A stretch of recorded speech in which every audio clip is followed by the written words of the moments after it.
बटे हुए हैं इनमें, ये आदमी कैसे सो रहा है? बोले जी ये किसान है। तो बोले इसको ले चलो महल में ले चलो। महल में लेके गए, महल में सारी सुख सुविधाएं उसको दे दी।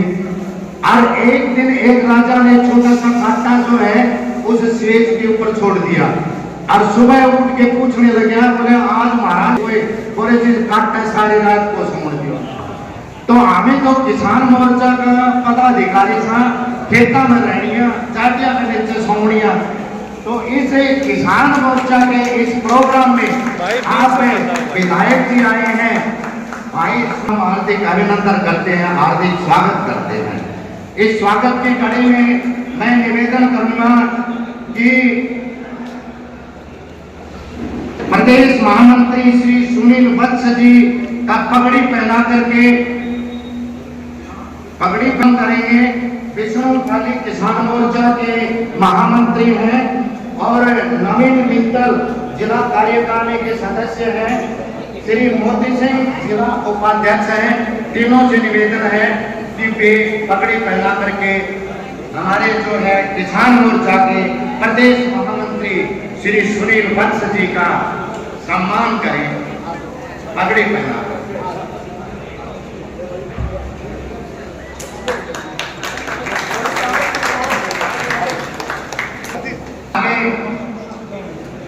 क्योंकि कंवर सिंह जी तो अपने भाई हैं, तुलाराम अजीत सिंह जी मंडल अध्यक्ष किसान मोर्चा, नवीन मित्तल नए मंजीत जिला उपाध्यक्ष हमारे वो भी आए और आकर के हमारे पूर्व ओवैसी अभिमन्यु राव को सम्मानित पगड़ी पहना करके पगड़ी में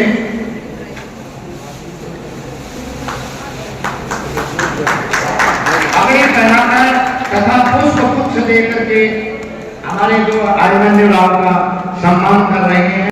मंडी में इन सैनिक को गुच्छ देकर के सम्मानित करें।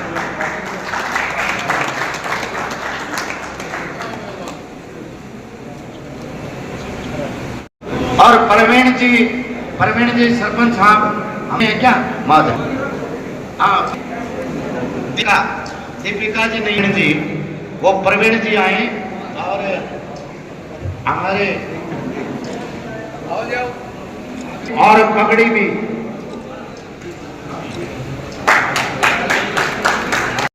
मोर्चा का जन्म पोषक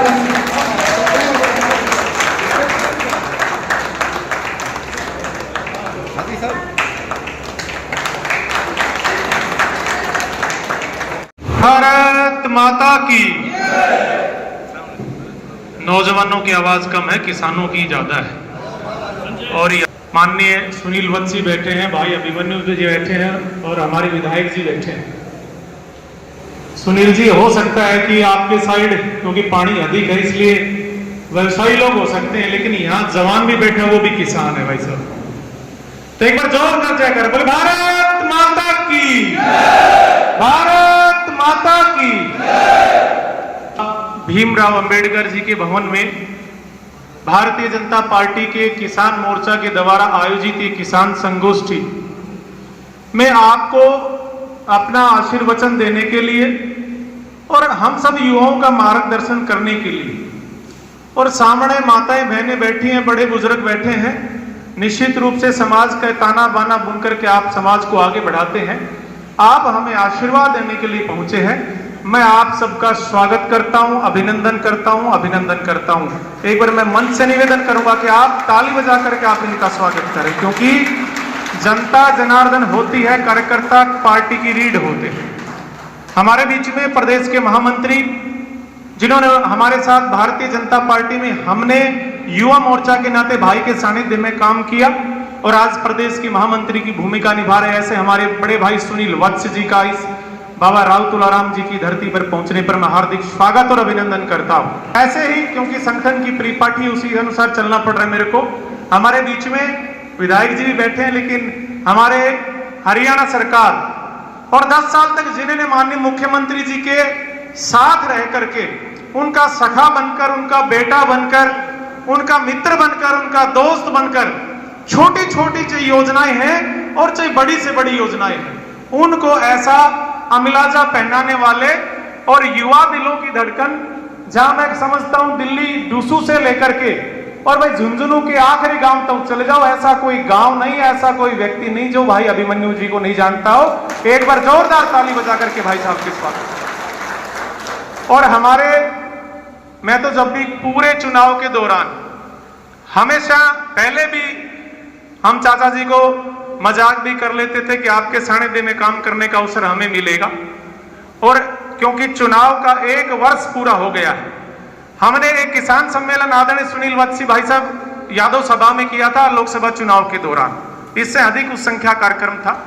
और ऐसे जिनका आशीर्वाद लेकर के हम संगठन की रीति नीति समझ पाए, क्योंकि जब मैं भाजपा में आया तो हमारे अंकल जी उस समय जिला अध्यक्ष थे, और छोटी भारतीय जनता पार्टी किस तरह से छोटे कार्यकर्ता को उच्च स्तर पर पहुंचा सकती है, ऐसे साक्षी उदाहरण, प्रत्यक्ष उदाहरण आपके बीच में आपके अपने लोग लाडले विधायक श्री कंवर सिंह यादव जी बैठे हैं। एक बार जोरदार ताली हमारे बीच में, क्योंकि आईटी का जमाना है, बगैर मोबाइल कुछ नहीं चलता। ये ताई दादी चाची हमारे गांव से बैठी हैं, ये भी आजकल भजन सुनती हैं तो ऑनलाइन सुनती है, यूट्यूब चलाना भी जानती है। तो ऐसे छोटी छोटी योजनाएं जो आम गरीब व्यक्ति तक कैसे पहुंचे, किसान कल्याण की योजनाएं किसान को कैसे पता चले कि सरकार किस चीज पे कौन सी सब्सिडी दे रही है, ऐसी योजनाओं को हम सब कार्यकर्ताओं तक पहुंचाने वाले आदरणीय राजेंद्र शर्मा जी का भी मैं स्वागत करता हूं। आप दिल्ली बैठ करके पूरे देश के अंदर काम करते हैं, मैं स्वागत करता हूं। भारतीय जनता महिला मोर्चा की प्रदेश कार्यकारिणी सदस्य, और इस चुनाव में महिलाओं के बीच में जाकर एक अलग जगह, ऐसे हमारे आदरणीय बहन चंद्रकला जी बैठी है, मैं उनका भी स्वागत करता हूं।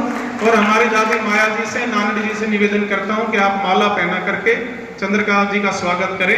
दादी जी, नरेव जी पूर्व सरपंच हैं, आप आए। और दादी हमारी माया जी, हमारे दादाजी सुबेदार साहब की, सतपाल जी की धर्मपत्नी है, आप आए, मंच के ऊपर आ जाए। हमारे दादाजी ओम प्रकाश बचिनी जी और तमाम मेरे साथी, और खासकर भाई जी का, भाई संदीप जी का, युवाओं की टीम लेकर के हमारे बीच में बैठे भाई भाईपाल जी, मैं सबके नाम जानता हूं, सबके लूंगा तो बहुत लंबा समय। आदरणीय अंकल जी हमारे माजरा से बैठे हैं, गांव से बैठे हैं। मैं आप सबका हाथ जोड़ करके, आप एक बुलावे पे छोटे समय पे यहां पहुंच के, मैं हाथ जोड़ करके आपका अभिनंदन करता हूं, स्वागत करता हूं। आपके बीच में, हमारे बीच में तीनों मैं नाम छोड़ गया था, हमारे चाचा मोती जी जो जिले के उपाध्यक्ष हैं, मैं माफी चाहता हूं, एडवोकेट भी हैं, नवीन मित्तल जी हैं, भाई मंजीत जी हैं, मैं सबका स्वागत अभिनंदन करता हूं।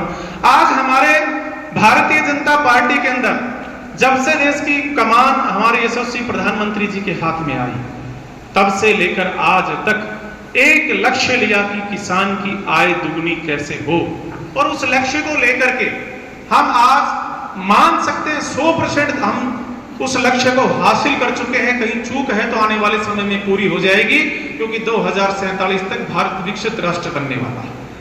ऐसे ही कार्य योजनाओं को लेकर, क्योंकि पता तो सबको होता है, लेकिन आज जितनी योजनाएं हैं, जितना सम्मान हमें किसानों को मिला है सरकार में, वो हमारे तीनों महानुभाव हमारे बीच में अपनी बात रखेंगे। मैं छोटी छोटी 2 बातें कह के अपनी बात को विराम दूंगा, क्योंकि किसान की बात आती है तो मेरे जहन में वो बात भी याद आती है। आज से ठीक 2022 के अंदर जब कोरोना काल चल रहा था, हर व्यक्ति पीड़ित था, हर व्यक्ति परेशान था। माननीय मुख्यमंत्री श्री मनोहर लाल जी भी परेशान थे, क्योंकि प्राकृतिक आपदा थी। कौन व्यक्ति क्या कर सकता था, इंसान से इंसान के पास खड़ा नहीं हो सकता था। लेकिन उस समय चिंता करते थे, रात को 1-1 बजे तक जाग करके कि मैं किसान का भला कैसे कर सकूं। आज हमें जो 24 फसलों के ऊपर एमएसपी के ऊपर जो रेट खरीदने का अवसर दिया जा रहा है हरियाणा सरकार के द्वारा, वो कार्य योजना थी, वो माननीय मनोहर लाल खट्टर जी की थी। क्योंकि ठीक 2022 के अंदर, मेरे वो दिन ध्यान है, 22 अप्रैल का दिन था। 22 अप्रैल 2018 को ठीक रात को 11:10 के ऊपर मेरे पास आदरणीय बड़े भाई अभिमन्यु जी का फोन बजता है। मैं पहली बार इस बात को शेयर कर रहा हूं, और उन्होंने कहा पवन भाई कैसे हो? मैंने कहा भाई साहब ठीक हूं। और बोला पवन भाई ग्वार का क्या रेट है? मैं सोचने लगा यार मुख्यमंत्री कार्यालय में इतने बड़े ओहदे पे बैठे व्यक्ति और मुझसे ग्वार के बारे में क्यों पूछ रहे? मैंने कहा भाई साहब मैं समझा नहीं, बोला अपने यहाँ देहात में ग्वार का भाव क्या है? मैंने कहा बच्चा खरीदना है या अपने पास, भाई गांव के किसान परिवार से आते हो सकता है, क्योंकि जमींदारा तो करते हैं, घर में रखा हुआ हो। नहीं बोला कौन भाई, मेरे को एक्चुअल में रेट बताओ, क्योंकि मैं माननीय मुख्यमंत्री जी मनोहर लाल जी के पास बैठा था और उन्होंने कहा अभिमन्यु ग्वार तो तेरे इलाके में होता है, तो एक बार पता कर ग्वार का रेट क्या है। तो मैंने कहा भाई साहब ग्वार तो काला सोना है, ये कभी 50,000 भी बिक जाता है, कभी 10 भी बिक जाता है, कभी 5 भी बिक जाता है।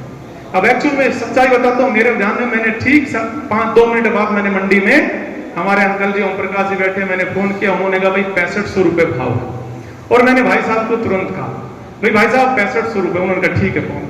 देखो मैं पूरी रात सो नहीं पाया कि अभिमन्यु जी भाई साहब के लिए पूरा हरियाणा कितना बड़ा है, कितने आड़ती लोग होंगे, कितने बड़े बड़े व्यापारी होंगे, उनको फोन नहीं कर सकते थे। लेकिन जब किसान की बात आई तो भाई साहब के दिमाग में सिर्फ पवन खैरवाल सुरजनवास वाला ध्यान है। ये मेरे लिए बड़ी फख्र की बात है कि वाकई में हरियाणा सरकार चिंता करने वाली है। ऐसे भाई का मैं अभिनंदन करता हूं। और आज जो हमें मिला निश्चित रूप से माननीय मनोहर लाल जी की वजह से मिला, और निश्चित रूप से उस काम को, देखो कोई घर बना सकते हैं लेकिन घर को रंगाई पुताई करने वाला भी व्यक्ति बड़ा होता है। इसलिए आज हमारे माननीय मुख्यमंत्री जी इस प्रदेश के संरक्षक के रूप में श्री नायब सिंह सैनी जी बड़ी अच्छी भूमिका निभा रहे हैं। और मैं इन्हीं शब्दों के साथ मैं अपनी वाणी को विराम देता हूं, क्योंकि सुनना आप सबको मान्य तीनों हमारे महानुभाव है। मैं इसी कड़ी को आगे बढ़ाते हुए मैं निवेदन करता हूं, क्योंकि आईटी का जमाना है, भाई राजेंद्र जी से, राजेंद्र शर्मा जी, निवेदन करूंगा हमारे प्रदेश के महामंत्री भाई सुनील वत्स जी से वो आए और हम सबको संबोधित करें। एक बार जोरदार तालियों के साथ उनका स्वागत है। दरगढ़ जिला के किसान का मेरे वर्ग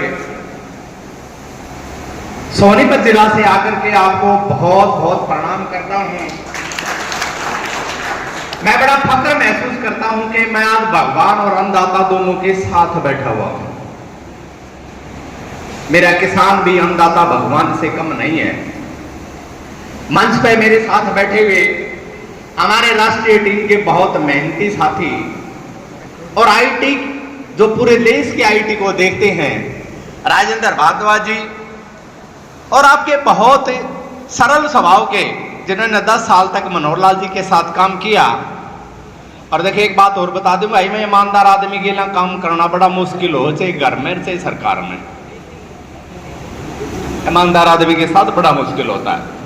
और बहुत मेहनत और ईमानदारी से काम किया टीम ने। ऐसे मेरे भाई अभिमन्यु जी और बहुत ही सहज सरल आपके विधायक जी। अभी 5-4 दिन पहले मेयर विधायक जी चंडीगढ़ में बैठे थे, तो मैंने 2 बार पूछा, मैं कहा बहन जी कौन है ये? बोले विधायक जी हैं। सादगी से देख करके तो ये सिर्फ भारतीय जनता पार्टी में संभव है कि इतना सादा व्यक्ति आपने, इतने उच्च विचार जिनके हैं, जो आपके लिए जीता है, तो भाई साहब के लिए एक बार जोरदार ताली बजा दें। अध्यक्ष, जिला के महामंत्री और ये पूरी की पूरी टीम किसान मोर्चा की, भाई जिसका नाम छूट गया वो ज्यादा सम्मानित, और मेरे सामने बैठे हुए मेरी माता, मेरे भाई और सभी बुजुर्ग साथियों, आज भारतीय जनता पार्टी का किसान मोर्चा आपके बीच में एक बहुत बड़ी अपील लेकर के आया है। अब मैं आपको बताऊं कि भारतीय जनता पार्टी कांग्रेस से क्यों भिन्न है। ये बहुत बड़ा सोचने का विषय है। सरकार आती रहेगी, जाती रहेंगी, बहुत बार बनेंगी, बहुत बार बिगड़ेंगी, लेकिन भारतीय जनता पार्टी अन्य पार्टियों से क्यों भिन्न है। एक 2 व्यक्ति, जो सम्मानित व्यक्ति एक विचार को लेकर के चले कि अंतिम पायदान पर बैठे हुए व्यक्ति का जब तक उदय नहीं होगा तब तक भारत का उदय नहीं होगा, ऐसे विचार को लेकर चलने वाले दीनदयाल उपाध्याय और हमारे श्यामा प्रसाद मुखर्जी, इनका विचार उत्तम था। और उस उत्तम विचार की बदौलत कि आपने हरियाणा में सरकार बनाई, केंद्र में सरकार बनाई, 1 बार नहीं 2-2, 3-3 बार बनाई। ये इनके द्वारा दिए गए उत्तम विचार की बदौलत ही सब कुछ संभव था।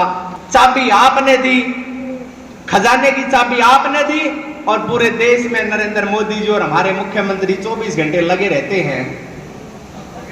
तो मैं आपसे कह रहा था कि भारतीय जनता पार्टी क्यों अन्य से पार्टी से भिन्न है। मैं भारतीय जनता पार्टी का कार्यकर्ता हूं, पवन खेरवाल भारतीय जनता पार्टी का कार्यकर्ता है। ये कह सकता है कि अगले टर्म में मैं विधायक बनूंगा, मैं मुख्यमंत्री बनूंगा। कोई नेलोर कांग्रेस में कह के देखो ना ये बात। इन वाले यूं कैसे ऊपर ले जाया करते जहाज में, तो मुख्यमंत्री बनेगा।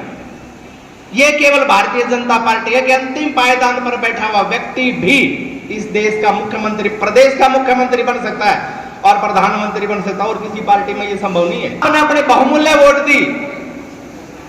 आज इस महानुभाव के इस पंडाल में जो हम बैठे हुए हैं, इस भवन में हम बैठे हुए हैं, अंबेडकर जी ने हमें सबसे बड़े अधिकार, वोट का अधिकार दिया कि वोट पहले गिनती की वोट होती थी, अब हर आदमी को अपनी वोट का अधिकार है।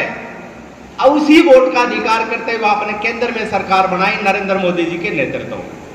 किसान मोर्चा का कार्यकर्ता हूं तो मेरा फर्ज है मैं किसानों से संबंधित भाजपा की नीतियों को बताऊं। वाजपेयी जी के नेतृत्व में आप सबने सरकार बनाई। वाजपेयी जी ने प्रधानमंत्री की शपथ लेते ही कहा कि भाई मुझे ये बताओ कि मेरे देश का किसान खुशहाल कैसे होगा, बाकी बातें बाद में करेंगे।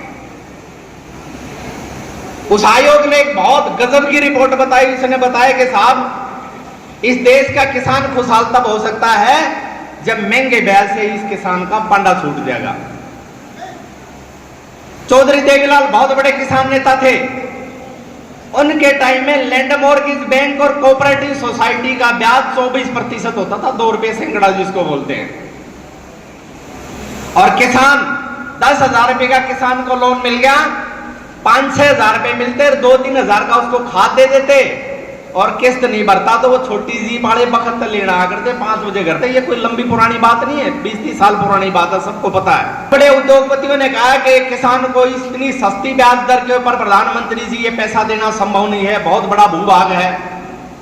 वाजपेयी जी ने कहा मैंने कह दिया ये आप जल्दी से इसका प्लान बना के लाओ, और किसान क्रेडिट कार्ड की जो स्कीम आप लोगों के बीच में है वो सबसे पहली स्कीम किसान के पक्ष में भारतीय जनता पार्टी की सरकार बनने के बाद श्री अटल बिहारी वाजपेयी ने आपके बीच में लेकर के आए। सस्ता ब्याज कोई नहीं मिल सकता। इस वाले तो झूठा प्रचार करते हैं किसान के हितैषी। अरे किसान के हितैषी तो हमें जिसने 24% से 4-6% के ऊपर ब्याज की दर को लाके धर दिया। फिर आपने प्रदेश की सरकार माननीय मनोहर लाल जी के नेतृत्व में दी सरकार बनाई। हमारे कृषि मंत्री जी ओम प्रकाश धनखड़ जी, हमारे यहाँ फसल खराब का मुआवजा 3,000 रुपए था मैक्सिमम। 1-1, 2-2, 5-5 रुपए के चेक मिलते थे। बहुत सारे फेसबुक व्हाट्सएप पे मिल जाएंगे, बहुत सारे आदमी आपको ऐसे भी मिल जाएंगे जी मेरे को मिला हुआ 5 रुपए 7-10 रुपए का चेक। धनखड़ जी ने मनोहर लाल जी को कहा जी 3,000 रुपए की फसल खराब के मुआवजे ने 6,000 रुपए कर दो। मनोहर लाल जी बोले 6 नहीं, इसको 12,000 रुपए करेंगे। ये कोई छोटा काम नहीं था, 4 गुना बढ़ाना। और आज वही फसल खराब का मुआवजा आपके 15,000 रुपए है। तो कांग्रेस किस आधार पर यह कहती है कि हम किसान के हितैषी। अब एक बहुत बड़ी योजना माननीय प्रधानमंत्री जी ने चलाई, क्या नाम है उसका, किसानों के लिए। अरे 2,000 रुपए जो डालते हैं खाते में, उस योजना का नाम क्या है, किसान सम्मान निधि। किसी ने मांग कर रखी थी, कोई धरने पे बैठा हुआ था। सिर्फ नरेंद्र मोदी जी का भारतीय जनता पार्टी का विजन है कि मेरे देश का किसान कैसे खुशहाल हो। जो 100 रुपए की पेंशन आज 3,500 रुपए हो गए, तो ये 2,000 6,000 रुपए की ये 10 भी होगी, 12 भी होगी, 15 भी होगी, क्योंकि एक नीति बननी बहुत जरूरी है। इसलिए मैं जी ठोक के कहता हूं कि किसान की हितैषी तो मेरी सरकार है, भारतीय जनता पार्टी है। कांग्रेस वाले तो झूठ बोला करते। और वो विधायक जी एक आदमी गंगा के पास चला गया, उसने मां गंगा से कहा मां गंगा ये जो लोग आपके पास आते हैं ना, यूं कहे भाई हम गंगा जी नहाया हूं, अपने पाप धोया हूं, इन पापों को आप क्या करती हैं? बोले भाई मैं भी अपने पास नहीं रखती, मैं इसको बादल को दे देती हूं। तो बादल से पूछा कि जो पाप आपके पास गंगा से आते हैं आप उनका क्या करते हैं? बोला भाई अपने पास मैं भी नहीं रखता, जिसके पाप हो उसके घर में डाल दूं वापस। तो जो कांग्रेस की आज ये हालात है वो कांग्रेस ही जिम्मेवार है, क्योंकि उसने इस देश को बाजार की तरह से सोचा है कि बाजार में से मैक्सिमम मार्जिन कैसे लिया जाए। ये तो परमात्मा और आप लोगों की देन है, नरेंद्र मोदी जी आ गया, अदरवाइज अब तक तो इस देश को ठेके पे देके और ये निकल जाते माँ बेटा।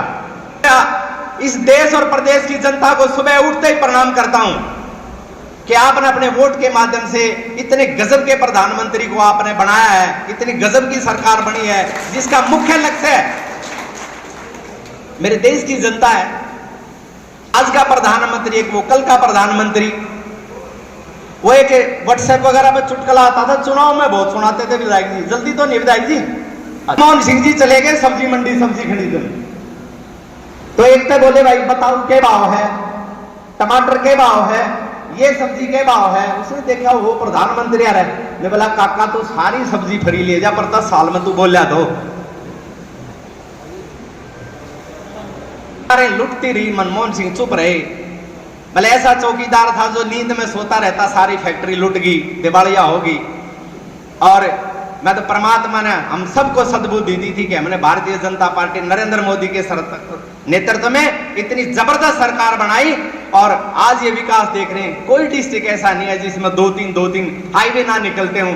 कि कहां किसान की फसल का मुआवजा 3-3, 4-4 गुना हो गया, कहां किसान सम्मान निधि। और भाई गजब, लाल ने भी कसर नहीं छोड़ी। पहले सरकारी नौकरी का एक क्राइटेरिया था, विधायक जी कहते सांगी खड़वाले रिश्तेदारी और कहते 10-20 लाख रुपए देने को। ये मेरिट वेरिट सब बाद की बातें थी।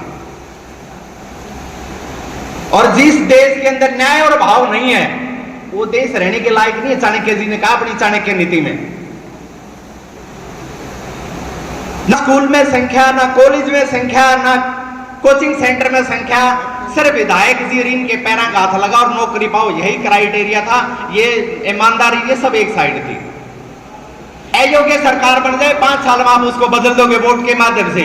अयोग्य कर्मचारी लग जाए 58 साल की खून पी दे, फाइल ने डिगण दे आगे। तो मनोहर लाल जी को भाजपा के कार्यकर्ता ने भी कहा जी ये तो सूत बैठा है हमारा, करो ने ना भाई, नौकरियां लगेंगी ईमानदारी से। और अब ये जो हमारी सरकार आई है, इस नीति का सबसे बहुत बड़ा रोल है कि आम आदमी को यह पता है कि मेरे अधिकार यदि सुरक्षित है तो केवल भारतीय जनता पार्टी के नेतृत्व में।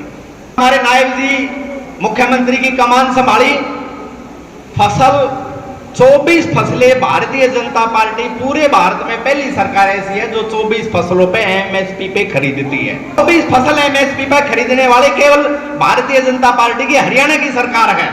तो भाई एक जोरदार ताली बजा दो मुख्यमंत्री जी के लिए भी। किसान के पक्ष में जितना भारतीय जनता पार्टी ने काम किया है, पूर्व की सरकार भी यदि इतना काम करती तो हमारे किसान और ज्यादा खुशहाल होते। लेकिन भाई कसर कौन छोड़े, ये तो बहुत लंबे समय तक सरकार रहेगी, क्योंकि आप लोगों के चेहरे से लगता है कि भारतीय जनता पार्टी जाने वाले नहीं है। ये कांग्रेस वाले तो वैसे मारे रुक के अपनी जान बचाने खातर बहुत सारे छोड़ छाड़ के कुछ निपट गए। ये तो गैंग सी बच रही है थोड़ी सी, वो भी निपट जाएगी आने वाले चुनाव में। और आपने हमने इस देश को जब तक विश्व में नंबर 1 का भारत नहीं बन लेगा तब तक हम चैन से नहीं बैठेंगे, सोने की चिड़िया नहीं बन लेगा तब तक चैन से नहीं बैठेंगे, और मोदी जी का साथ नहीं छोड़ेंगे। शब्दों के साथ और भी वक्ता बहुत सारे हैं, मैं आप सबको पुनः प्रणाम करता हूं। जय हिंद, जय भारत। कल 2 अक्टूबर हो जाएगा, नारनौल भी है। मैं निवेदन करता हूं आप आए और हमें आशीर्वचन दें।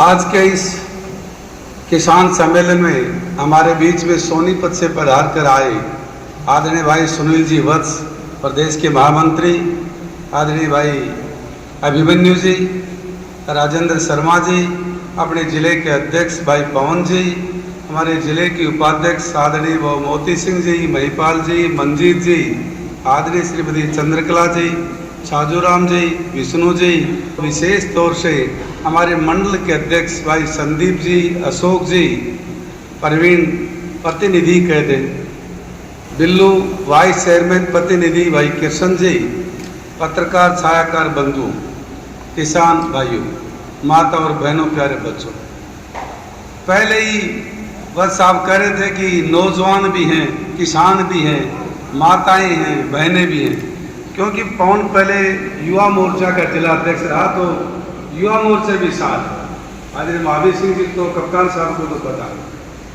आज के इस कार्यक्रम में प्रदेश से आप सब लोगों की बात को समय समय पर रखने वाले मैं वत्स साहब का, अभिमन्यु जी का, राजेंद्र जी का, महेंद्रगढ़ की ऐतिहासिक अपने अंबेडकर भवन में बहुत बहुत हार्दिक अभिनंदन स्वागत करता हूँ। और इस भवन की अच्छी व्यवस्था करने में पार्टी के लिए आदरणीय बहुत ही हमारे बहुत पुराने हैं साथी, उन्होंने भी इसमें विशेष सहयोग दिया है।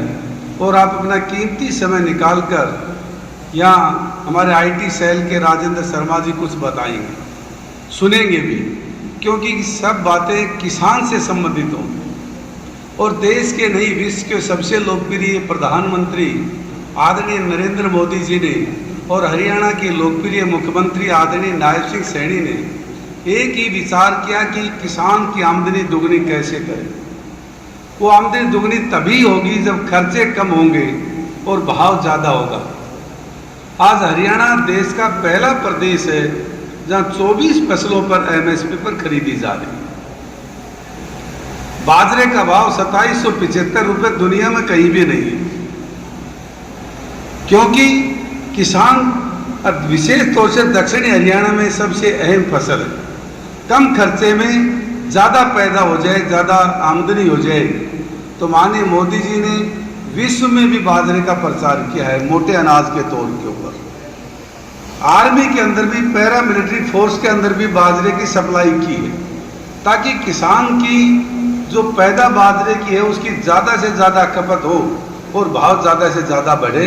यही मंत्र है, ताकि किसान इस देश का कमेरा वर्ग है और किसान से गरीब कोई नहीं है। दुकानदार तो दिल्ली का पैसा कमाता है, हमारे बीच में ओम प्रकाश जी बैठे हैं, किसान मोर्चा के भी है, व्यापारी भी, दोनों जगह काम करते हैं। कहने का अभिप्राय है कि किसान की आज तक किसी भी सरकार ने विचार नहीं किया, सोचा नहीं, इसकी तरफ ध्यान नहीं दिया।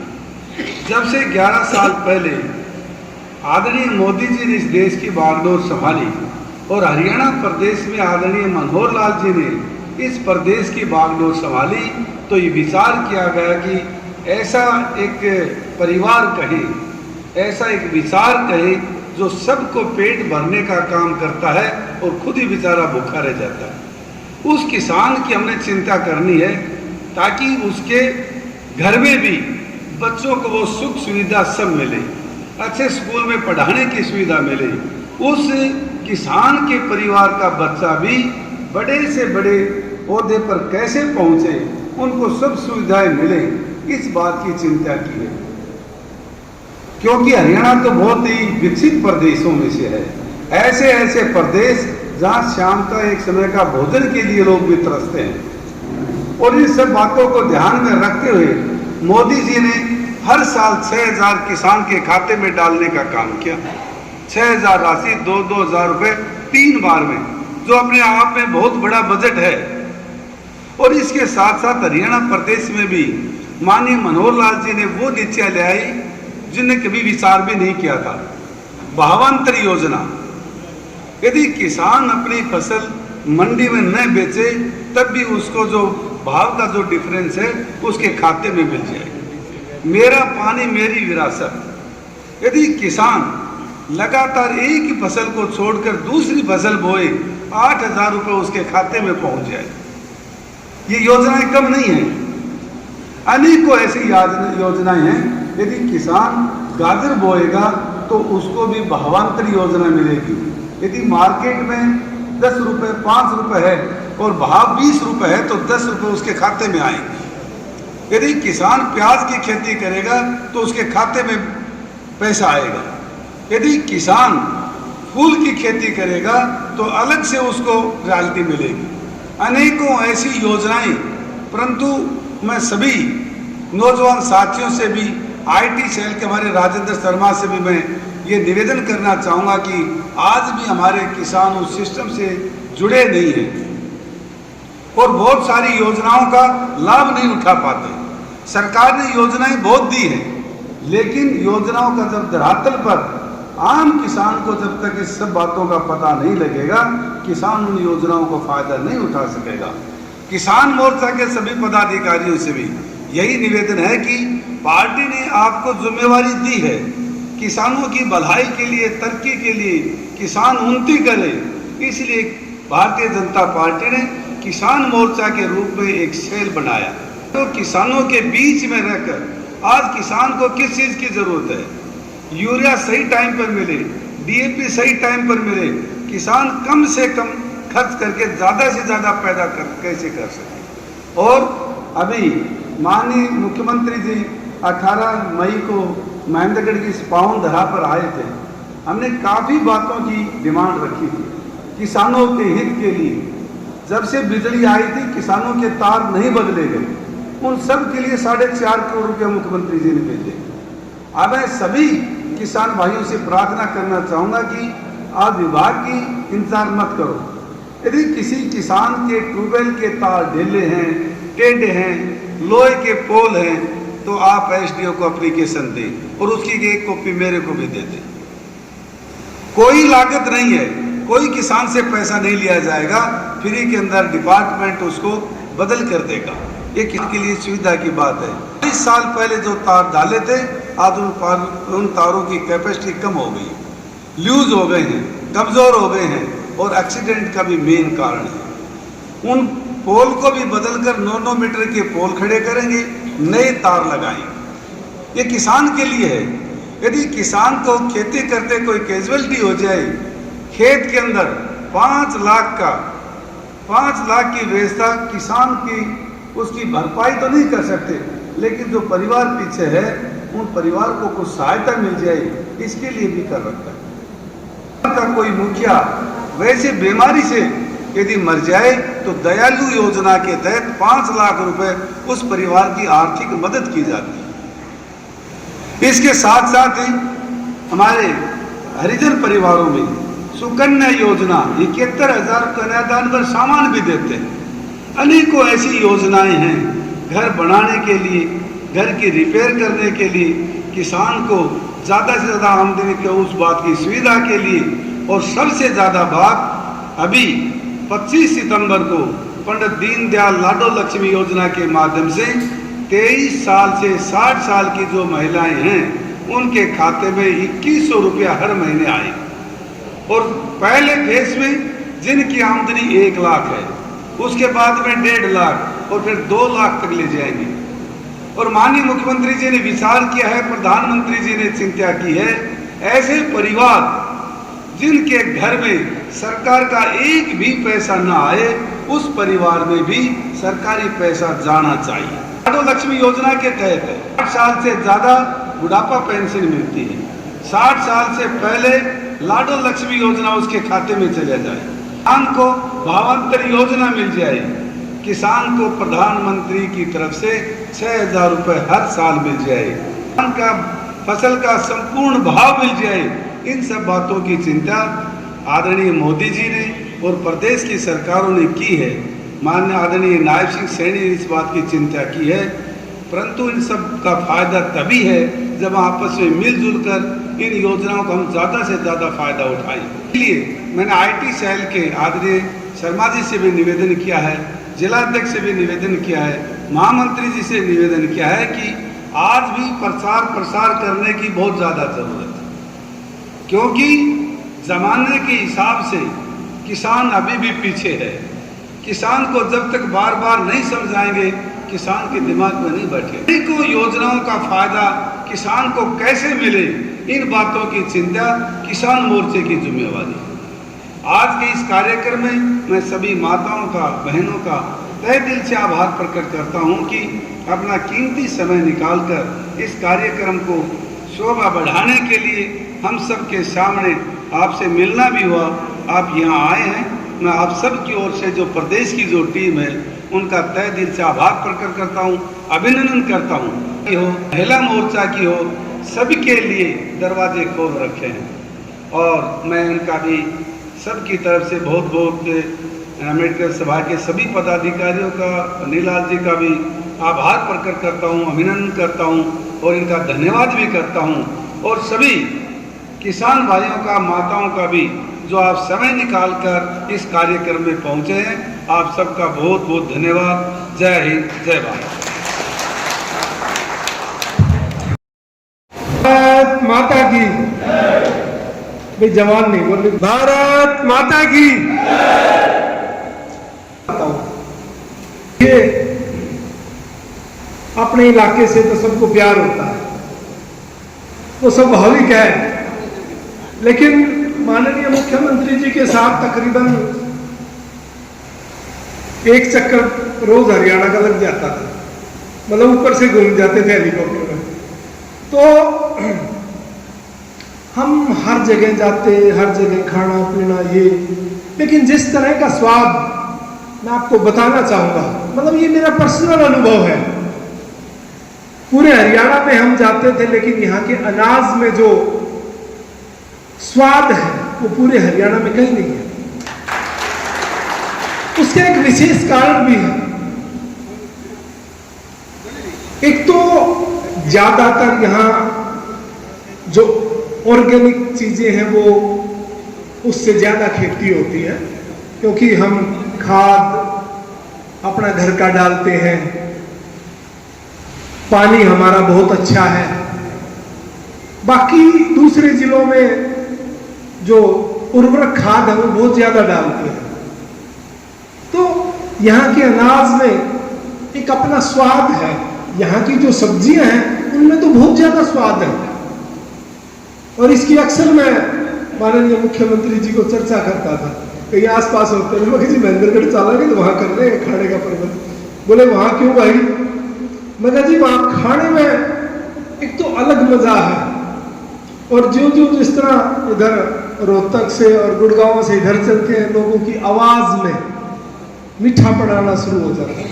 लोग मेहमान नवाजी बहुत अच्छी करते हैं, इसलिए मैं इन माताओं का बहुत धन्यवाद करता हूं जिन्होंने ऐसे वीरों को जन्म दिया, जिन्होंने 1962 की लड़ाई में रेजांगला की पहाड़ी पे साइना के 3000 लोगों को खदेड़ने का काम किया था। ये वीरों की भूमि है, ये किसानों की भूमि है। एक दिन मैं पहले जनरल बिपिन रावत हुए, उनका भाषण सुन रहा था। उन्होंने कहा आज हम उस क्षेत्र में हैं जिसको अहिरवाल के नाम से जाना जाता है, और ये वीरों की भूमि है। चाहे आजादी का समय रहा हो, चाहे देश में बाहरी ताकतों ने कभी आक्रमण करने की हिम्मत की हो, यहाँ के जवानों ने, यहाँ के किसानों ने अन्न पैदा करके, और जवानों ने जब उन जवानों की बंदूकों की गोलियां खत्म हो गई थी तो चाइना के सैनिक के सिर में पत्थर मार मार के तोड़ दिया था। तो ऐसी भूमि, ऐसी माताओं को मैं प्रणाम करता हूं। हमारे किसान मोर्चे के प्रदेश महामंत्री भाई सुनील वत्स जी आज आए हैं। हमारे माननीय विधायक जी हैं, बहुत सरल स्वभाव के धनी हैं, और मैं तो कहता हूं महेंद्रगढ़ वालों आप बहुत भाग्यशाली हो, ऐसे विधायक मिलना। मैंने मुख्यमंत्री कार्यालय को चलाया है, एक एक नीतियां मेरी कलम के नीचे से निकली हैं। मुख्यमंत्री तो एक चेहरा होता है, वो काम अपनी टीम को देता है कि भाई ये ठीक है, क्योंकि उसकी जो टीम होती है उसमें वो पूरा विश्वास करता है कि भाई ये मुझे किसी भी बात को बताएंगे, किसी कागज को पूरा पढ़ के मुझे अच्छी तरह से ब्रीफ करेंगे, क्योंकि उनके पास समय होता नहीं इतना, वो बहुत काम होते हैं। और मुख्यमंत्री जी के पास इतने काम होते हैं कि वो कितने भी टाइम करता रहे फिर भी खत्म नहीं होते। प्रदेश के एक एक व्यक्ति की चिंता करना, बहुत उसका भला कैसे हो, इस तरह के हमारे भाजपा के मुख्यमंत्री हैं माननीय नायब सिंह सैनी जी। इनके साथ भी मैंने 6 महीने का काम करने का मौका मिला। उससे पहले माननीय मनोहर लाल जी, जिन्होंने 9.5 साल प्रदेश की सेवा की, उनके साथ भी मैंने सहयोगी के रूप में काम किया। तो एक एक नीतियां, एक एक चीजें हमारी कलम से निकलती हैं। हमेशा उनके साथ रहता था, हर इलाके में जाता था, हर चीज को देखता था। जब भी हम हेलीकॉप्टर में होते, किसी इलाके में जाते, तो सारी चीजें पूछ लेते मेरे से, भाई इस इलाके में क्या क्या डिमांड है, क्या क्या दिक्कतें हैं, पिछली बार हमने क्या किया था, आगे क्या करना है। तो खूब काम करने का काम किया। मैं एक किसान परिवार से आता हूं। अब बहुत से वक्ताओं ने यहां बताया, लेकिन मैंने एक चीज देखी है। हमारा मुख्यतः हरियाणा प्रदेश है, उसमें जिस तरह से जीडीपी का जो है वो सारा किसान के ऊपर है, क्योंकि पहले तो कुछ बनता ही नहीं था। आजकल तो हमारे यहाँ उद्योग आ गए, बहुत चीजें आ गई। तो मेरी माताएं बैठी हैं, मेरे किसान भाई बैठे हैं, मेरे जवान बैठे हैं। आज सबसे बड़ी दिक्कत किसानों को क्या आ रही है? एक तो हमारे किसान जो है ना, जो मेरा युवा साथी बैठा, वो किसानी में विश्वास नहीं करता। खेती जो है वो हार्ड फोड़ खसरो है कि नहीं? तो आज का युवा कृषि का काम करने को पसंद नहीं करता है। तो हमें पहले परंपरागत खेती होती थी, आज जिस तरह की खेती होती है उसमें उन चीजों को लाना पड़ेगा। आज अत्याधुनिक जो है कृषि यंत्र आ गए हैं, खेती में उतना दिक्कत नहीं होती। और पहले तो क्या है, हम बहुत केमिकल डालते थे, लेकिन आज जो है वो खेती में भी बड़े बदलाव आए हैं। और बहुत जो है आज सरकार ये चाहती है कि जिस तरह से हम पहले परंपरागत ना करके आज जैविक खेती को सरकार ने महत्व दिया है। फसलों का विविधीकरण, बहुत चीजें हैं जिससे हम युवाओं को नई टेक्निक के साथ अगर वो खेती करेंगे, इस विषय में रुचि रखेंगे, तो उतना आज मेहनत नहीं है। आज एक बात पे बल देती है सरकार भी कि भाई खेती अकेले के साथ कुछ नहीं होता। खेती के साथ जब बाहर का पैसा अलग से आता है तो उस बात का महत्व है। आज किसान खेती के साथ साथ गाय पालता है, भैंस पालता है, दूध का काम करता है, उससे एक एक्स्ट्रा इनकम होती है। आज देश में बहुत बड़े बड़े एफपीओ बन गए हैं, फार्मर प्रोड्यूसर ऑर्गेनाइजेशन, जो कि हम जो फसल पैदा करते हैं उससे साथ ही साथ कुछ ना कुछ ऐसा बनाते हैं जिसका मार्केट में, जिसका बाजार में सीधा उपयोग होता है और किसान को एक पैसा आता है। उससे किसान की आय बढ़ती है, वो खेती भी करता रहता है और बिचौलियों को हटा के उसका अच्छा कोई प्रोडक्शन करके सीधा मार्केट में देता है, बाजार में देता है, उसकी आय बढ़ती है। तो मैं देखता हूं कि आजकल जो लोग विदेश में आईटी में काम कर रहे थे और बहुत बड़े बड़े क्षेत्रों में काम कर रहे थे, वो आज जैविक खेती करने का काम कर रहे हैं। बहुत से उदाहरण है, मैं स्पेशल अपने युवाओं से कहना चाहता हूं। तो अगर हम घर बैठे भी, आज देखो हमारे भाई राजेंद्र वशिष्ठ जी हमारे बीच, राजेंद्र जी हमारे बीच में बैठे हैं। इंटरनेट का जमाना है। पहले तो पुराना समय था कि भाई चंडीगढ़ से कोई बात चलती थी तो महेंद्रगढ़ पहुंचते पहुंचते उसको 1 साल लग जाता था। पुराने समय की बात कर रहा हूं। एक दिन हमारे मुख्यमंत्री कार्यालय में अनिल राव जी डुलाना गांव के हमारे साथ में काम करते थे, वो भी एडीजीपी सीआईडी चीफ थे। तो ऐसी बातों में गपशप होने लगी। कहते अभिमन्यु बहुत समय बदल गया।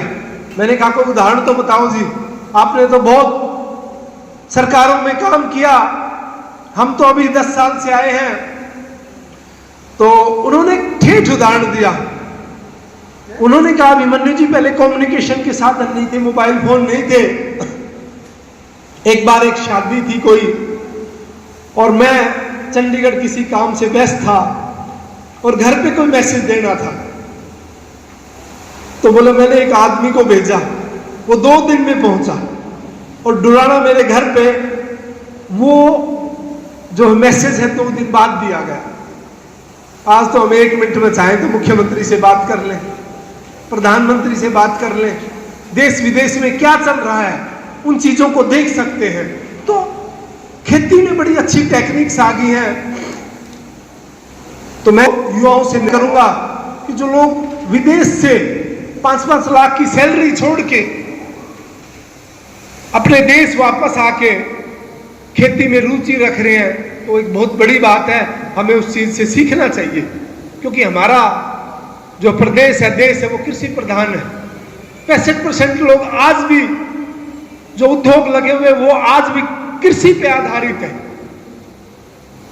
तो मैं अपनी बात को ज्यादा ना लंबा करते हुए, क्योंकि बहुत वक्ताओं ने बोल दिया और सारी वही बातें सुन सुन के बड़ा बोर भी हो जाता है, तो मैं अपनी बात को यहीं समाप्त करते हुए भाई पवन खैरवाल जी का, हमारे मोती सिंह जी का, नवीन मित्तल जी का,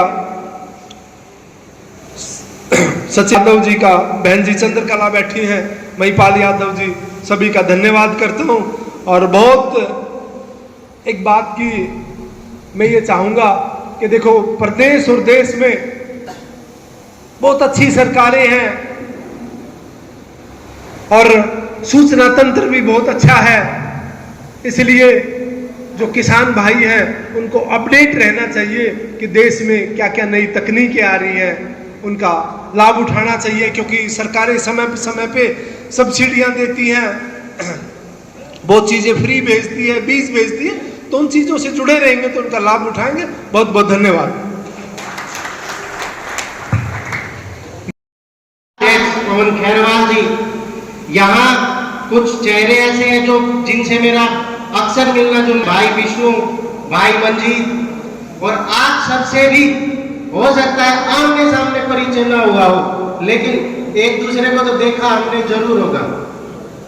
देखिए, आज का जो युग है और आज का जो विषय है और मेरा जो दायित्व है वो तकनीकी से जुड़ा है, IT, सोशल मीडिया। और सच माने तो आज के युग में भगवान के बाद दूसरी सबसे पावरफुल चीज कोई है तो वो तकनीकी। आप गूगल पे कुछ भी जानना चाहते हैं, डालेंगे तो जैसे भगवान जी कहते थे तथास्तु, वैसे गूगल तुरंत उसका जवाब देता है। और अब तो आर्टिफिशियल इंटेलिजेंस बहुत आगे तक बढ़ गया। तो ये देखिए कि कुछ समय पहले तक, आज से लगभग 2 दशक पहले तक, कोई यूं सोचे कि IT, सोशल मीडिया, किसान का कोई संबंध है तो हास्यास्पद लगता है, मजाक लगता है। लेकिन अब देखिए, मैं ये मानता हूं अगर खेती को लाभदायक और कैसे है वो मैं एक बिंदुवार आपको बताता हूं। उससे पहले मैं माननीय विधायक जी की उस बात का भी जवाब देना चाहता हूं। उन्होंने बहुत अच्छा विषय कहा कि IT, सोशल मीडिया की पहुंच आम किसान तक, नीचे तक नहीं पहुंची है। वो बिल्कुल सही कह रहे हैं। आदरणीय नरेंद्र मोदी जी के आने के बाद लगातार उनका प्रयास रहा कि डिजिटल इंडिया बने, नीचे तक IT और सूचना का प्रवाह नीचे तक पहुंचे। आज मैं राष्ट्रीय प्रभारी हूं भाजपा किसान मोर्चा का। किसानों तक हम व्हाट्सएप के जरिए अब तक लगभग 1 करोड़ किसानों तक हम जब चाहे अपनी सूचना पहुंचाते हैं। लेकिन अब इसको देखिए 50 करोड़ किसानों तक पहुंचना है, तो यहाँ बहुत ज्यादा स्कोप है। हम पूरा प्रयास कर रहे हैं। आज शाम को भी हमारी एक बैठक है। एक महत्वपूर्ण सूचना हमें ग्राम पंचायत के किसानों तक पूरे देश में पहुंचानी है और हमारा टारगेट वही है कि कम से कम 1 करोड़ किसानों तक उस सूचना को पहुंचाएं। अब कैसे सोशल मीडिया आज के जीवन में, किसान के जीवन में एक अभिन्न अंग बन गया है और कैसे उसका फायदा लिया जा सकता है। तो देखिए, आप लोग व्हाट्सएप, तो आप में से कितने लोग हैं जो स्मार्टफोन यूज करते हैं? स्मार्टफोन मतलब जिसमें वीडियो भी आती है, जिसमें आप व्हाट्सएप, यूट्यूब, फेसबुक यूज करते हैं। कितने लोग? यूथ, अरे हाथ खड़े करके बताओ भाई, सही से काफी संख्या है। देखिए, यहाँ लगभग 70% संख्या है। हमेशा है, मुझे आजकल भजन सुनने के लिए YouTube का इस्तेमाल करते हैं, लेकिन किसान भाई आजकल इस्तेमाल करते काटली जो दूसरा फोन है, जो स्मार्टफोन नहीं होता, उसमें मैसेज जरूर आता है किसान सम्मान निधि का कि 2000 रुपए क्रेडिट हो गए। आता है ना, वो किस किस के पास आता है 2000 रुपए क्रेडिट होने का आता है। तो देखिए ऐसे कई राज्य हैं जहां के किसानों ने वहां के एग्रीकल्चर डिपार्टमेंट के साथ, कृषि मंत्रालय के साथ व्हाट्सएप ग्रुप बना रखे। मंत्रालय भी बनाता है, पार्टी भी बनाती है कि जो नई योजना हो, जो फायदा पहुंचाना है किसानों को, वो व्हाट्सएप ग्रुप्स के माध्यम से किसानों तक पहुंचे। आप भी व्हाट्सएप का मैक्सिमम इस्तेमाल कर सकते हैं। आज के दिन व्हाट्सएप ने सूचना प्रवाह में बहुत बड़ी भूमिका निभाई।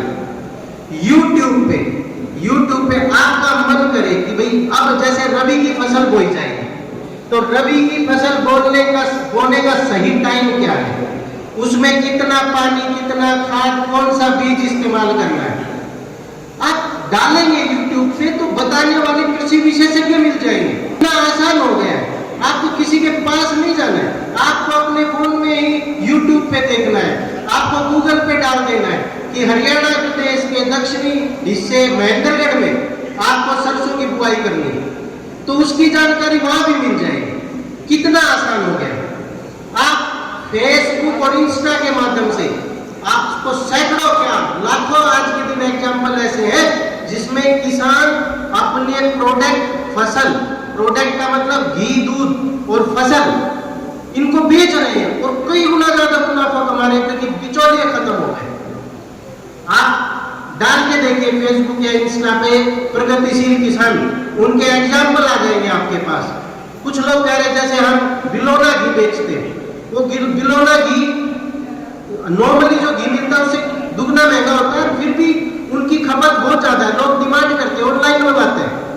तो किसान के जीवन में फेसबुक, इंस्टा, व्हाट्सएप, यूट्यूब, इन्होंने क्रांतिकारी परिवर्तन लाया, जो इनका उपयोग करना सीख रहा है। ये साक्षरता लाना भी हमारा काम है। पॉलिटिकल पार्टी भाजपा किसान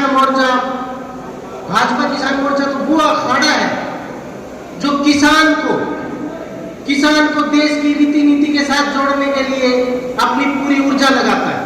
तो भाजपा किसान मोर्चा के कार्यकर्ता के नाते हमारा दायित्व भी रहता है कि हम सबके बीच जाएं और जोड़ें, और ये प्रयास हम लगातार करें। 5 चीज और, सिर्फ काम नहीं, इंटरटेनमेंट भी जरूरी है। आप में से लोग रील्स भी देखते हो, तो एक क्या किसान सिर्फ काम करने के लिए नहीं होता, इंटरनेट ने इंटरटेनमेंट भी लाके दिया है उसे। अब मनोरंजन भी साथ हो रहा है, जानकारी भी साथ मिल रही है, आप अपनी बात को भी ऊपर पहुंचा सकते हैं। आपको मैं बताऊं, आप में यूथ तो यूज करता है, जैसे आपको अपनी बात मुख्यमंत्री जी तक पहुंचानी है, नायक जी तक, और आप चंडीगढ़ भी जा सकते हैं। तो आप अपने घर के नौजवान को कहेंगे लाओ भाई तुम्हारा एक्स अकाउंट या तुम्हारा फेसबुक अकाउंट, इस पे लिख मुख्यमंत्री जी को टैग कर, और उनको अपनी मेरी बात में आप मुख्यमंत्री जी को, प्रधानमंत्री जी को, कृषि मंत्री जी को सीधा मैसेज डाल सकते हो। उनके पास जाएगा, उनकी टीम पढ़ेगी, उनको बताएगी, और ऐसा हो रहा है, आप सब परिचित हैं। तो जब हमारे पास एक इतना अच्छा एक उपकरण, एक हथियार है जिसका उपयोग हम अपनी बीज से बाजार तक जो पूरी प्रक्रिया होती है फसल की, उसमें उपयोग कर सकते हैं, अपनी बात को आगे तक, अपने नेतृत्व तक पहुंचा सकते हैं, तो हमें भी कोशिश करनी चाहिए उस चीज को सीखने की। अच्छा ये बताइए तकनीकी का उपयोग का एक और उदाहरण देखिए। कोरोना काल आया था, कोरोना काल में तो आईटी में होती तो अर्थव्यवस्था एक ठप पड़ जाती। जितनी मैं यहां आया हूं, आज हम फिजिकल इसको हम मौजूद रह के आपस में मिल रहे हैं, लेकिन कोरोना काल में भी भाजपा की पार्टी की और लोगों के साथ नेतृत्व ने संपर्क किया ऑनलाइन माध्यम से, तकनीकी ने जोड़े रखा सबको। आज एक क्लिक में प्रधानमंत्री जी 20,000 करोड़ रुपए किसान सम्मान निधि के किसानों के खाते में तुरंत भेज देते हैं। वो कैसे हो पाया? तकनीकी के कारण हो पाया। हर काम आज चुटकियों में हो जाता है तकनीकी के कारण। तो हमें भी प्रयास करना चाहिए, किसान होते हुए भी छोटी छोटी कुछ चीजें सीख लें। YouTube पे तो अब आपको टाइप करने की जरूरत नहीं है। आजकल आर्टिफिशियल इंटेलिजेंस इतनी शानदार काम हो गया है, आप YouTube पे एक बटन होता है, उसको दबाए रखे, आप बोल दीजिए कि मुझे कृषि से संबंधित ये वीडियो चाहिए, वो आ जाती है। आपको लिखने की भी जरूरत नहीं, आपको पढ़ा लिखा होने की जरूरत नहीं है। कितना आसान है। इसीलिए मैं कहता हूं आज के युग में भगवान के बाद सबसे पावरफुल टूल है ये। हम जो चाहे वो मिल जाता है जानकारी के स्तर पर, जानकारी के स्तर पे। वैसे वरदान मत मांगना। लाके आज इस मंच पे जब मुझे मौका मिला है, उसके लिए मैं यहाँ की टीम को, पवन खेरवाल जी को यहाँ समय देने के लिए, हमारे माननीय विधायक जी को, मेरे साथी सुनील वत्स जी, अभिमन्यु यादव जी, माताएं, मेरे पिता तुल्य बुजुर्गों, देखिए आप सबका बहुत बहुत अभिनंदन। और जब भी वापिस जाता हूँ, मेरा रिहायश अभी बहादुरगढ़ है, मेरा कार्यालय राष्ट्रीय कार्यालय दिल्ली में मेरा रहना होता है। कभी भी दिल्ली भी आना हो, मेरे महेंद्रगढ़ के मेरे सभी सम्मानित जनों को निवेदन है, दिल्ली आए, सूचना दें, जरूर मुलाकात होगी। और कोई समस्या उसका भी हल करने का प्रयास किया जाएगा। किसान मोर्चा का राष्ट्रीय पदाधिकारी होने के नाते मैं कोशिश करूंगा कि आपकी बात को जहां तक पहुंचाया जा सके पहुंचा सकूं। आप लोगों ने बहुत ध्यान से सुना और समय दिया, इसके लिए बहुत बहुत धन्यवाद। वंदे वंदे जय हिंद। भाई सुनील वत्स जी का बाजरा दे करके और उनके साथ एक पुष्प गुच्छ हमारा जो भाई दीपक जी लेकर के आए हैं, वो कैलाश शास्त्री जी, कृष्ण ठेकेदार जी और राजेंद्र ढाणा जी। मैं निवेदन करूंगा आप आए और हमारे यशस्वी महामंत्री जी को बाजरे की थैली के रूप में, ये ऑर्गेनिक बाजरा है भाई साहब, और उनके बैग में है, क्योंकि माननीय प्रधानमंत्री जी ने भी कहा है लोकल फॉर वोकल और स्वदेशी अपनाओ देश बचाओ। आप भी एक बार जोरदार तालियां बजाएंगे। मैं निवेदन करूंगा जी शिवम भाई से, और हमारे अंकल जी बैठे हैं, उनसे निवेदन करूंगा कि वो भी एक बार मंच पे आए। पार्टी की पहचान जोरदार तालियां बजा करके आप स्वागत करेंगे। अब मैं निवेदन करूंगा कि हमारे बीच में भाई आओ ना दीपक, आपका मैंने नाम लिया, काफी दिनों से पौधों के ऊपर कार्य कर रहे हैं, बढ़ाते हुए भाई अभिमन्यु जी, राजेंद्र जी, विजय खेड़ा जी से, प्रेम प्रकाश मुड़ैण जी से, और हमारे एडवोकेट साहब रोशनलाल जी, आइए मुड़ैण गांव में सब उसको कुछ भी देंगे। जागरूक करने के लिए आज का ये सम्मेलन था।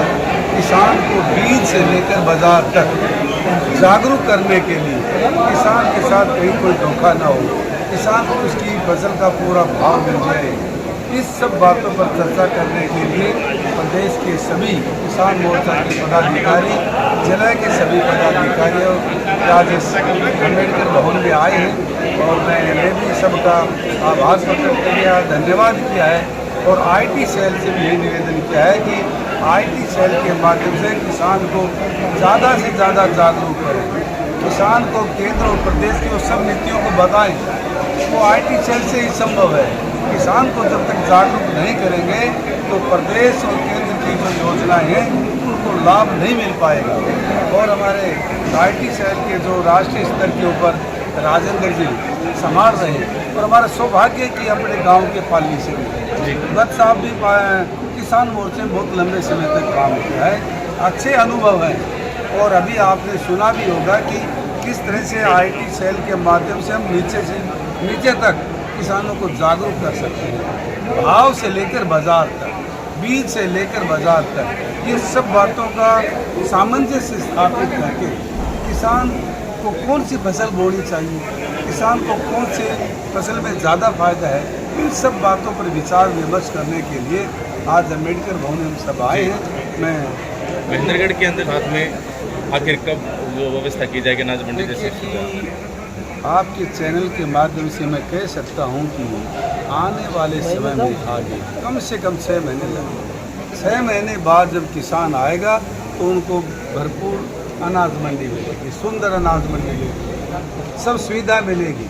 तो आपके चैनल के माध्यम से तो आज तो मैं यही कह सकता हूं कि किसान को तकलीफ है क्योंकि जगह नहीं है, और जगह नहीं होगी तो तकलीफ होगी। किसान को बैठने के लिए अच्छी जगह मिले, साफ़ सुथरा पानी मिले, जो अपनी जीन्स लाए वो ठीक ढंग से रख दे और उसको आराम से बिक्री करके अपने घर चला जाए।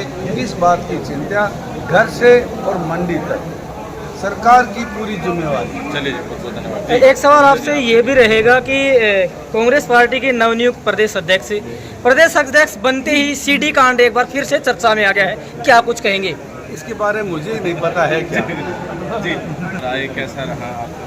कौन सी सीढ़ी है? आज आप हमारे देखो ना, आप राजनीति में तो आप देखो ना। महेंद्रगढ़ जिले के किसान मोर्चे के अध्यक्ष भाई पवन खेर ने जो किसान संगोष्ठी करवाई है, देखो किसान संगोष्ठियों के माध्यम से भारतीय जनता पार्टी का एक मकसद है कि जो सरकार की स्कीमें हैं, उनकी नीतियां हैं, सारे किसान सरकार के साथ जुड़े रहें, अपडेट रहें और उनको कोई समस्या ना आए।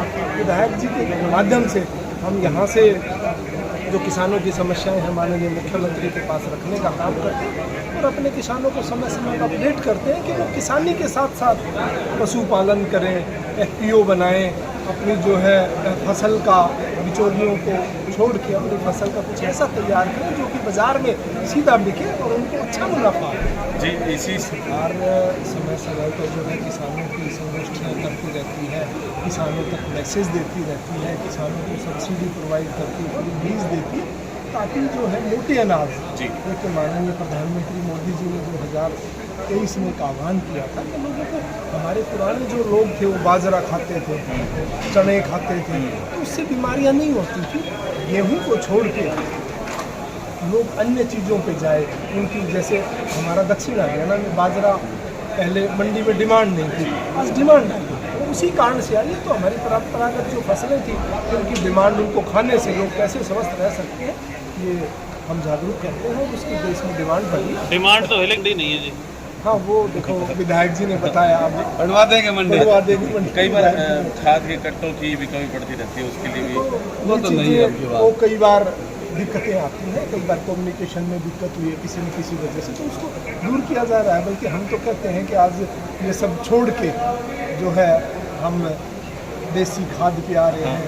वो एक बहुत बड़ा, जैसे हमारे गवर्नर साहब माननीय महामहिम गवर्नर देवर कसारी जो कि हरियाणा से हैं, वो आज पूरे देश में प्रचार करते हैं। हरियाणा में अब पीछे 21 तारीख को तक भी आए थे, तो जैविक खेती का पूरे देश में प्रचार किया और हम भी कह रहे हैं कि इन चीज़ों को छोड़ के आप पूरे ऐसा नहीं है, हम सबसे लास्ट में बैठे हैं, ऐसा आपको लगता है। दूर है इसलिए रेट निकलता नहीं, सच में लेट मिल रहे हैं। धीरे-धीरे पहुंचता होगा। रेट बंद कराएंगे। अच्छा, आप जैसे कह रहे थे चंडीगढ़ से बात लेट पहुंची थी, इसलिए अब पोर्टल भी लेट। अब तो सोशल मीडिया का जमाना आ गया, IT वाले सर भी आए हुए हैं, अब पहले खुलेगा। देखिए, जो हमने 152 बनवाया है, यहाँ से 9 का 4 हो गया, वो कोई बात नहीं, पट के सीधा पहुँच जाते हैं। तो बात ये किसान मोर्चा ने इस पूरे हरियाणा में 1 लाख वृक्ष लगाने का एक संकल्प किया है जी। और एक हमारा अभियान है, एक पेड़ माँ देना। तो भारतीय जनता पार्टी का किसान मोर्चा कमर कसे हुए है, अपने हर जिले में जा रहा है, हर मंडल स्तर पर जा रहा है इस अभियान को। मैं तो कांग्रेस वालों को भी कहता हूँ, तुम भी हमारे साथ आ जाओ, ये तो एक सामाजिक अभियान है, पौधारोपण का। तुम भी आओ साथ, आगे आने वाली हमारी अगली पीढ़ी है, क्योंकि ऑक्सीजन आपको किसी लेबोरेटरी से नहीं मिल सकती। एक सामाजिक काम भी है। ये भारतीय जनता पार्टी के कार्यकर्ता सरकार होते हुए भी सामाजिक कामों में लगे हुए हैं, इसलिए ये सरकार बहुत लंबे समय तक रहेगी, क्योंकि समाज का और सरकार का साथ हमेशा बना रहता है।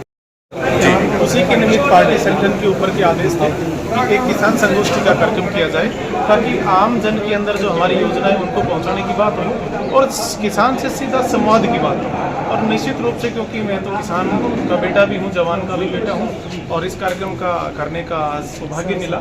और आप इस कार्यक्रम में आप देखें, क्योंकि माननीय प्रधानमंत्री जी भी चाहते हैं कि महिलाओं को आगे रखा जाए, 33% आरक्षण इनको दिया है। आज ये दादी चाची जितनी भी आई थी, छात्र को भी जानती है, ये खेत की किस चीज़ को जानते हैं, क्योंकि बरसाना हमें नहीं आता लेकिन इनको आता है।